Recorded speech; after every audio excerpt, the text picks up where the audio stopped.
একজন হাদি চলে যাবে, হাজার হাদি দাঁড়িয়ে যাবে।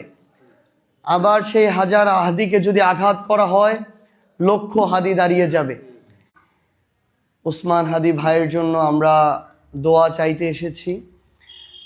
আজকে এই জুম্মার নামাজের পরে বাংলাদেশের প্রত্যেকটি মসজিদে আমাদের সহযোদ্ধা, যিনি ভারতীয় আধিপত্যবাদের বিরুদ্ধে কথা বলেছেন, যিনি এই বাংলাদেশে ইনসাফ কায়েমের কথা বলেছেন, যিনি বলেছেন যে আমাদের শত্রুর সাথেও যেন ইনসাফ হয়, যেই মানুষটা বলে গিয়েছেন যে আমরা জান দিব কিন্তু আমাদের ঝুলাই দিব না, যেই স্বপ্ন আকাঙ্ক্ষাগুলো নিয়ে হাজারের অধিক ছেলেমেয়েরা, শ্রমিকেরা, ভাই বোনেরা জীবন দিলেন, সেই স্বপ্নগুলোকে আমরা বৃথা যেতে দিব না।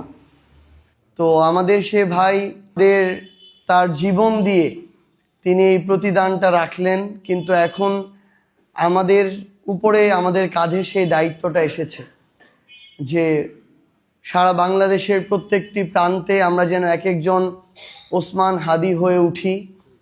আমরা যেন আমাদের বাংলাদেশের স্বাধীনতা, সার্বভৌমত্ব রক্ষায় আমরা যেন বিন্দুমাত্র আপোষ না করি। শুধু ভারত নয়, পৃথিবীর যে কোনো দেশ যদি বাংলাদেশের দিকে, আমাদের আত্মসম্মানের দিকে, মর্যাদার দিকে বিন্দুমাত্র শোষণের দৃষ্টিতে, আধিপত্যবাদের দৃষ্টিতে তাকায়, আমরা যেন তার বিরুদ্ধে আমাদের লড়াইটা অব্যাহত রাখি। এইটুকু বাংলাদেশের একজন নাগরিক হিসেবে আপনাদের কাছে আমাদের পক্ষ থেকে চাওয়া। আপনারা সবাই আমাদের প্রিয় ভাই, আমাদের পথপ্রদর্শক, আমাদের শহীদ শরীফ ওসমান বিন হাদি ভাইয়ের জন্য আপনারা দোয়া করবেন। একজন হাদি চলে যাবে, হাজার হাদি দাঁড়িয়ে যাবে। আবার সেই হাজার হাদিকে যদি আঘাত করা হয়, লক্ষ হাদি দাঁড়িয়ে যাবে। এভাবে ইনশাআল্লাহ আমরা আমাদের বাংলাদেশের স্বাধীনতা, সার্বভৌমত্ব রক্ষায়, আমাদের বাংলাদেশকে সামনের দিকে এগিয়ে নিয়ে যাওয়ার জন্য আমাদের লড়াই চালিয়ে যাব। আমরা যেন নাগরিক হিসেবে, মানুষ হিসেবে আমাদের দেশের প্রতি আমাদের যে দায়বদ্ধতা, আমাদের যে আমানত, সেটা আমরা রক্ষা করি।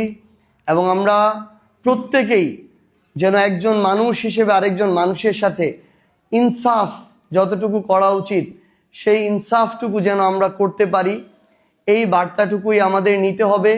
সাথে আমাদের শহীদ হাদি ভাইয়ের যে কাঙ্ক্ষিত যে একটা বাংলাদেশ, সে বাংলাদেশের দিকে আমাদের যে লড়াই, আমরা একসাথে সে লড়াই করব। সবাই আমাদের জন্য দোয়া করবেন। আসসালামু আলাইকুম ওয়া রাহমাতুল্লাহ।